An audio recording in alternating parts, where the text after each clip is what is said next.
All right, let's get started.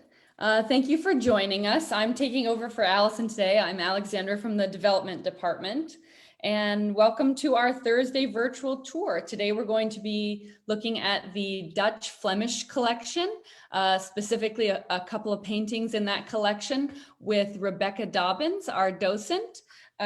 If you have any questions, keep yourself muted during the presentation, and you're welcome to unmute yourself at the end and we'll answer them, or you can put your questions in the Facebook live chat or the Zoom chat and we'll get to them at the end. All right, go ahead, Rebecca, you may begin. All right, well, welcome everyone to our today's virtual tour of the Timken Museum of Art. I'm just delighted you could join me. The Timken opened in 1965. It was built by the Timken Foundation, Family Foundation, to house the collection of the Putnam Foundation that had been brought together by sisters Amy, Irene, and Ann Putnam. The Timken Museum has been rated among the top 15 small art museums in the world. And that prestigious list includes the Huntington Library, not far from us in San Marino, California, the Frick Collection in New York, and the Borghese Gallery in Rome. In the Timken's permanent holdings is a world-class collection of Russian icons, European old masters, and American paintings. So today we'll be viewing selections from the Timken's Dutch Flemish Gallery. Now, often when I conduct a tour of this gallery, it will have been preceded by a tour through our Italian gallery. So it's interesting and instructive to compare and contrast Netherlandish art with Italian art. So Netherlandish culture and art valued real life with all its difficulty and roughness, while the Italians valued idealized classical beauty, perfect proportion, and universal themes. So here are two good examples to illustrate that. The Peasant Dance by Peter Bruegel. He gives us clumsy, carousing figures, just throwing caution to the wind as they celebrate a feast day of a local saint, which was a much needed break from their usual bleak lives full of hard work. And contrast that with Titian's Sacred and Profane Love, where you'll notice the classical beauty and classical poses. It's very idealized, it's orderly and contained. It's a balanced composition. Symmetry was important to the Renaissance mind. The theme is of two Venuses. Let's go back. It's believed that this is featuring kind of two versions of Venus, the goddess of love. The nude represented here is representing pure, innocent love, whereas the clothed figure is the profane. You would think it might be the other way around. Profane in the sense that she needs many ostentatious accoutrements to justify herself, as if she's sort of hiding something. So the contrast is clear and poignant for us to observe. The Dutch and Flemish viewed human beings as flawed and foolish, whereas the Italians viewed them as potential saints or heroes. So next slide, please. There we are. On the left is Hieronymus Bosch's Ship of Fools. And in this use, the ship is a metaphor for the fecklessness of human society. And these rather sorry looking figures are personifications of the deadly sins. So Bosch depicts the folly of it all. And in stark contrast is the well-known statue of David by Michelangelo. And he's the ideal male, handsome, strong, perfect proportions. He's in that classical contrapposto pose. He has a noble purpose to defeat evil. So he's full of potential, illustrating the potential of all human beings as he's kind of gathering strength, about to sling, cast the stone out of his sling at the giant. So two very different views. And then Northern artists were interested in appearances and fastidiously described the surface of objects with texture and color and precise detail, while the Italians emphasized form and structure. And on the left, we have Goldsmith in his Shop by Petrus Christus. The Dutch were known to record the details of their lives, and we can see that here in this goldsmith's workshop with all the tools of his trade, rendered so in such detail. The goldsmith is believed to be Saint Elgius, who was the patron saint of goldsmiths. And contrast that portrayal of life with the School of Athens by Raphael, which is an enormous fresco that Raphael painted in the papal apartments in the Vatican City. It symbolizes the coming together of art, philosophy, and science, which was the hallmark of the Renaissance. And you can see many classical architectural forms, most prominently the arch, mathematical linear perspective, and human figures that are not so detailed, but their form and their anatomy and their structure is beautifully depicted. So with these characteristics in mind, let's look at our first selection. Let's begin with a Flemish landscape from the 16th century entitled Parable of the Sower by Peter Bruegel the Elder, dated 1557. Now, this was the century of world exploration and scientific discovery. Magellan circumnavigated the globe in 1522, and people were starting to realize just how vast the world really is. And in addition, a significant portion of the Netherlands and the land in the Netherlands had been claimed from the sea. So the people cherished every square inch of their land. Consequently, they loved landscape painting. This style of landscape painting, this composition with diagonal layers that with a very prominent foreground that plunges down to a middle ground and then spreads out into a far background and even on into infinity, is called the universal or cosmic landscape style. It's highly imaginative, of course. Bruegel didn't invent this style, but he popularized it and used it often. The cosmic landscape style uses aerial or atmospheric perspective to achieve the illusion of depth, in contrast to the more formal rules of mathematical linear perspective. In atmospheric perspective, colors go from bright and warm, as we see in the foreground, to muted and cool, as we see in the background. Lines go from crisp to blurred, and objects become flatter as they recede into the distance. So Bruegel gives us warm earth tones and fully detailed modeled objects in this foreground diagonal strip, greens and reduced clarity in the middle ground, and brilliant blue in the river in the near background that dulls and fades as it recedes into the far background, and finally, along with the mountains, sort of whites out. This picture can stand alone as a landscape. It's beautiful, it's compelling. I mean, who wouldn't want to go there? But as you can glean from the title, Parable of the Sower, it's much more than a landscape. In the Netherlands, there was a long tradition that art, in order to be justified, had to teach a moral or theological lesson. You weren't supposed to just have a pretty picture. This idea would become even more important after the Protestant Reformation had fully taken hold in the 17th century. You were expected to pore over a painting as you would a good book, to discern its moral message. The parable of the sower comes from the Bible. It's a story Jesus told, and it goes like this.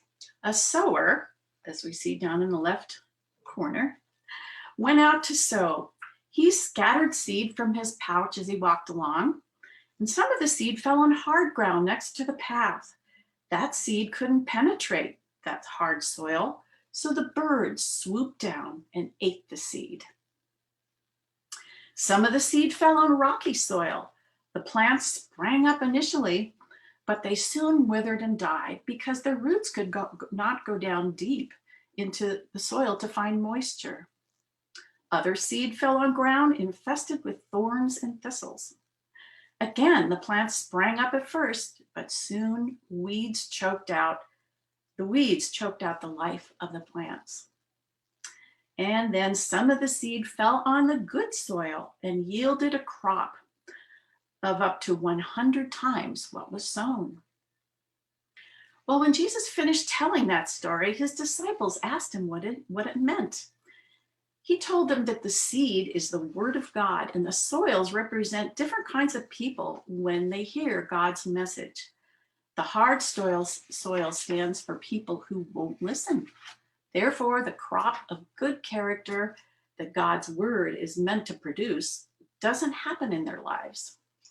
The rocky soil stands for people who welcome God's message initially, but their faith is shallow. So when trouble comes, it withers away.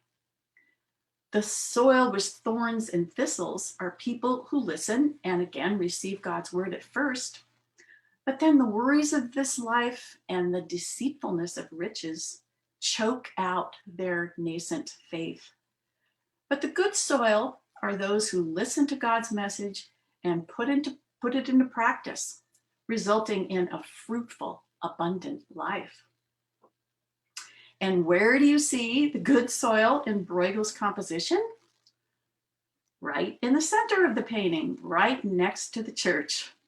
Directly across from the church, across the river, a crowd is gathering to hear Jesus tell this parable. So we sort of have a painting within a painting.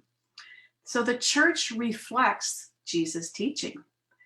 The gospel text tells us that he told this story while standing in a boat a little offshore, so the crowd couldn't press in on him so much. And so here are some of the boats ready for Jesus to step aboard into one of them. This little scene is extremely small, and you have to look very closely to see it. Now, Bruegel has brilliantly used the cosmic landscape style to enhance the meaning of the parable. The diagonal layers and the meandering serpentine line they form create upward movement, taking you from the foreground all the way to the horizon. I wonder if we could have a pointer there kind of pointing out that meandering line. Thank you. So the foreground with its bad soils and this dead tree stump, a vanitas element that we'll talk more about later, symbolize the barrenness of one's life if the seed does not grow and bear fruit. You don't want your life to look like this, but you're not stuck there because the line guides your eye to the good soil with its flourishing, lush crop, symbolizing the full, fruitful life. The line then continues on to the river, another symbol of one's life with all its twists and turns, and eventually out to the beautiful, bright white light at the horizon, symbolizing the presence of God or heaven. So the meaning of the parable and the painting is to make sure that one's heart is soft and fertile soil where God's word can grow, so that one's life will be fruitful and virtuous.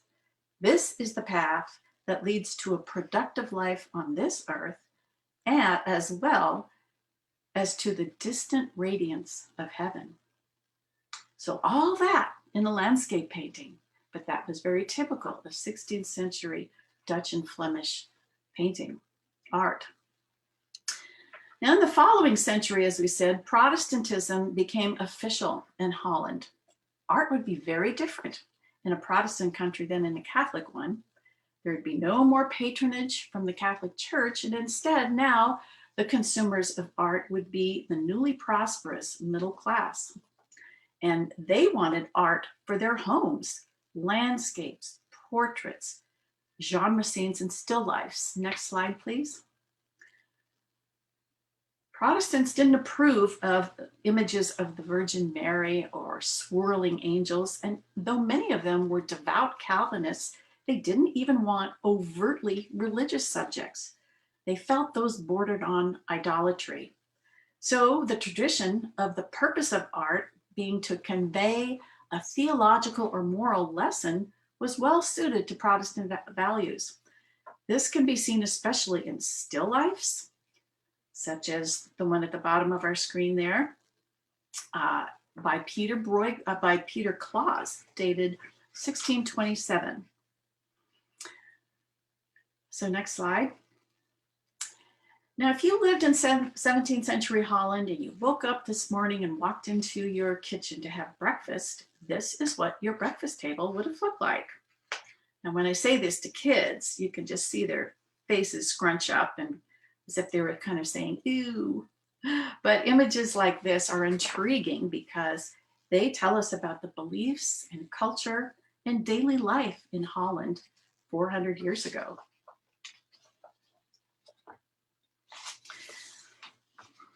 So the objects on this table are typical of middle-class Dutch household of that time. And because this still life painting contains food, it's called a breakfast piece. Art historian Erwin Panofsky coined a term to describe 17th century Dutch values, and that is divinity in the ordinary, meaning that ordinary people, ordinary objects, and ordinary work have extraordinary value because they're gifts from God and should be appreciated. Divinity in the ordinary finds artistic expression in the skillful, meticulous rendering of the possessions that middle-class Dutch knew they were blessed to own. This vanitas theme that I mentioned earlier was very important to the Dutch.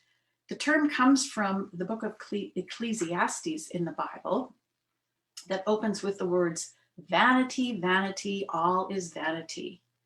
The words used in this context doesn't mean excessive pride in one's appearance or achievements, but rather it means emptiness or futility. The Latin word is vanitas, and it speaks of the brevity of life, the certainty of death, and the transience of material things. It's synonymous with memento mori, though vanitas seems to be the preferred term in Northern Europe. So Dutch still lifes are replete with vanitas symbols. Many pictures of bouquets of flowers, such as this one by Rachel Roysch, include flowers or leaves that are wilting and insects nearby, in this case, moths and a butterfly, alit on flower petals. The vanitas message is that life is as fleeting as a blooming flower, and that adversity symbolized by the insects is ever present. So in our Timken still life by Peter Claus, let's examine how each object conveys the vanitas lesson. So up in the upper left, we have a brazier of burning coals. And of course, these were necessary for cooking and for heat. And its owner should appreciate the privilege of owning it. But what will happen to those coals after a while? Obviously, they will burn up, and all that will be left is ashes, reminding the viewer that, like burning coals, our lives flourish for a time, but eventually end. And then that plate of fish, this beautifully rendered pewter plate, displays the breakfast entree. Fish, probably herring. These fish are important, of course, you need them, but will they last? No, either you'll consume them and they'll be gone, or if you don't eat them, they'll rot and be worthless. That crackly texture of the skin is superbly rendered, and this careful attention to detail demonstrates the appreciation the Dutch felt for the abundance God had given them. The reflection of that fish in the shiny plate is just extraordinary, isn't it? The plate now is partway off the table. So how does that make you feel? Kind of uneasy or unsettled or nervous? It speaks of the uncertainty of life and the fragility of material objects. I mean, you just never know what will happen. Things can fall, they can break, they get old, they wear out, they get rusty, go out of style. So the idea is enjoy the things you have, but don't get too attached to them because they won't last. And then that exquisite cut glass contains a weak beer. Even the children drank beer because their water was polluted. And notice that part of the beverage is already gone. The Bonitas message, like the beer, our lives are constantly being consumed. And then there's the overturned jug. It's bruised and it's empty. Whatever was in there is gone now. Its usefulness appears to be over. And then the pipes. The pipe belonged to the man of the house. He would have enjoyed a smoke after the meal. It helped him relax and gave him pleasure. But that pleasure would be short-lived, wouldn't it? That's another reminder of the brevity of life and the transience of material things. He would have filled his pipe with tobacco from the snuff box. And then he would have taken one of these tapers. Of course, they didn't have matches, the little tapers there under the pipe. And he would have held it in the fireplace to light its tip like a match. And then he would have lit the tobacco with the taper. There are a number of circles in this composition: the brazier, the pewter plate, the snuff box, the rim of the glass, and the circle that the half-consumed beer makes, and the several circles on the jug. And circles are symbols of eternity. And they were doubtless used here as further urging for the viewer to contemplate his or her own mortality and eternal destiny. Now, the Vanitas message had a takeaway. If life is short and death is certain and material things don't last, what kind of life should you live? And the answer is not eat, drink, and be merry. No, instead, you were supposed to take away inspiration to live a virtuous life. So now let's view a portrait by one of the most famous artists of all time, Rembrandt van Rijn. The reason for Rembrandt's great fame is his unique, penetrating interest into the inner lives of his subjects, the spiritual, the psychological, the emotional. And of course, this is most evident in his portraits, but even in his narratives, including his many etchings, in which line is the only graphic element. His poignant insight into the struggles, motives, and character of the people and stories he portrays is palpable and powerful. So these are some of his etchings. And you can see how emotionally charged they are, how insightful they are, even though he only uses line in his composition. Now, Rembrandt lived a very sad and difficult life. 3 out of his 4 children died in infancy, and his surviving son, Titus, died at the age of 26. His beloved wife, Saskia, died after only 8 years of marriage. And in the middle of his career, financial difficulties forced the sale of his beautiful house in Amsterdam and his extensive art collection. So in the last decade of his life, he painted a number of portraits of the apostles of Christ in order to probe how they dealt with all the adversity in their lives. These portraits were not commissioned. He painted them for his own edification. And this is one of those portraits, Saint Bartholomew. Bartholomew was one of Jesus' 12 original disciples. Tradition tells us that he went to Armenia, and India to preach the gospel, and he met his martyrdom by being skinned alive. Thus, his attribute is a knife. The term attribute, as it's used in art, is an object that a figure holds or stands or wears, or stands near or wears, that identifies that figure to the viewer. You might think of St. Peter holding the keys, or Apollo holding an arrow, or John the Baptist being clothed with animal skin. A male figure holding a knife tells you that the man is St. Bartholomew. Rembrandt would have been familiar with images of this saint of earlier centuries, such as these. And there's Bartholomew with the knife.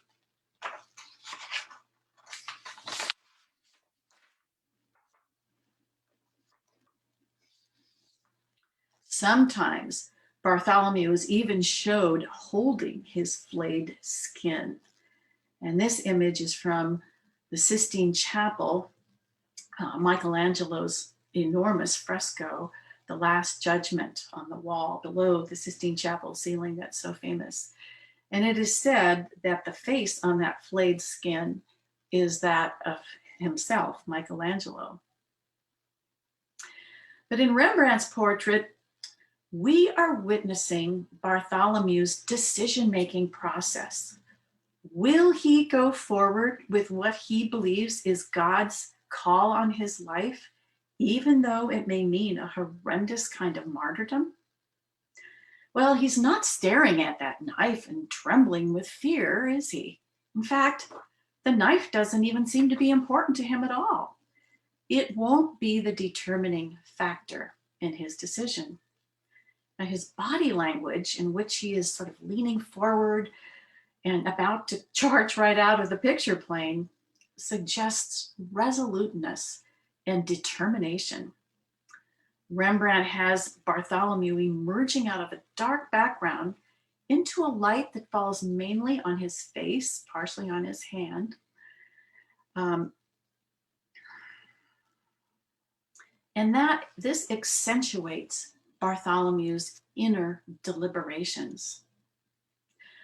Bible scholars in Rembrandt's day and in our own believe that the disciple named Nathanael in the Gospel of John is one and the same as Bartholomew. And of Nathanael, Jesus says, "Look, an Israelite in whom there is nothing false." So this remark probably impacted Rembrandt in deciding how he would portray this apostle. Indeed, Bartholomew appears to be a man of honor and integrity. Rembrandt is known for his brushwork. In some part of his compositions, the paint is thin, as in Bartholomew's robe and in the background. But on the face, especially on Bartholomew's forehead, right there above his right eye, there is thick impasto. Rembrandt would sometimes even dip his paintbrush into 2 or 3 colors of paint and lay that paint on the canvas, unblended. And he's done that there on Bartholomew's forehead, just above his eye, enhancing the aim of exploring the inner thoughts of this man whom he so admired. Sometimes he would take the handle end of his brush and dip it in paint and just put a squiggle on his paintings. And he's done that on Bartholomew's thumb. You can see it just to the right of his white cuff there. And it creates a nice highlight. Now, at times during this painting's history, the idea of Bartholomew being skinned alive was considered distasteful. So this portrait and others that Rembrandt made of Bartholomew acquired other names: Man with a Knife, the Assassin, and even Rembrandt's Cook. And since Bartholomew is often shown with a book in addition to the knife, someone, we don't know who or when, painted a book over that knife. And then in 1912, this painting was conserved.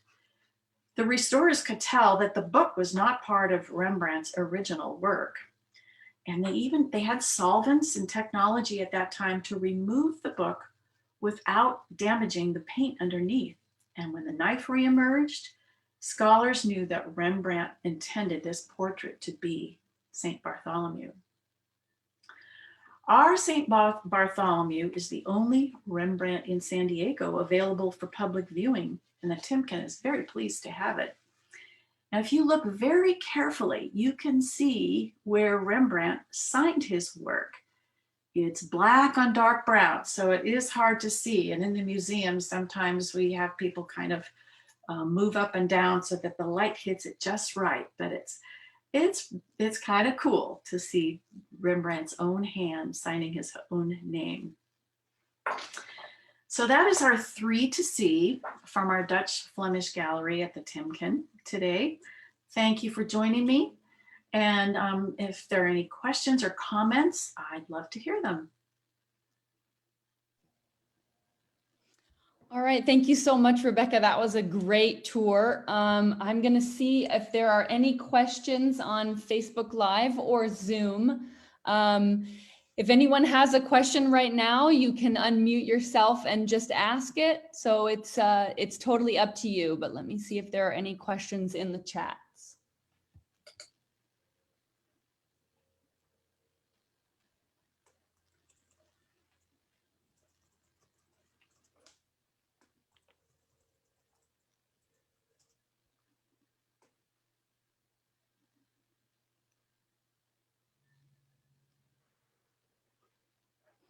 No questions in the chat. It sounds like that's because it was a very thorough lecture. I enjoyed you really going on in detail on 3 different paintings. It's cool to have slides that look in focus and deeply into the painting, because when you see it as a whole, it's nice to just see broken up pieces. I thought that was really cool.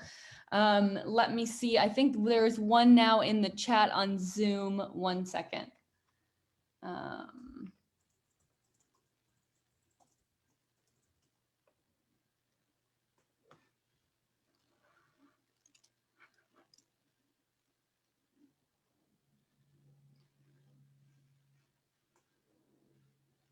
Oh, here's a question on Facebook. Do you think that Michelangelo identified heavily with Saint Bartholomew, and that's why he potentially depicted himself as the flayed skin? I have not read anything specific to that, but obviously it had some meaning for him. That Last Judgment was painted toward the end of Michelangelo's life, when he was not nearly as optimistic as he had been earlier in life. So that might have figured in. It's also interesting that Rembrandt himself seemed to be so fascinated with Saint Bartholomew. Bartholomew isn't one of the main 12 disciples. We don't know that much about him, but Rembrandt painted a number of paintings of this particular disciple. So he too was somehow fascinated with Bartholomew. But it was a pretty gruesome kind of martyrdom. So this man had great faith. That's for certain. Yes, it's definitely it's a interesting painting for sure. I think that is all the questions that have come through on the chat. To close out, I just want to thank Rebecca again for a wonderful tour, and let you know these tours are every Thursday at 11. We have a special Religious Figures in Focus mini-series coming up with Dr. Florence Gilman on Wednesday, April 14th at 10 a.m. If you haven't registered for that, it's on our website on the events page. And I will see everyone hopefully next Thursday at 11 for our next tour. Thank you.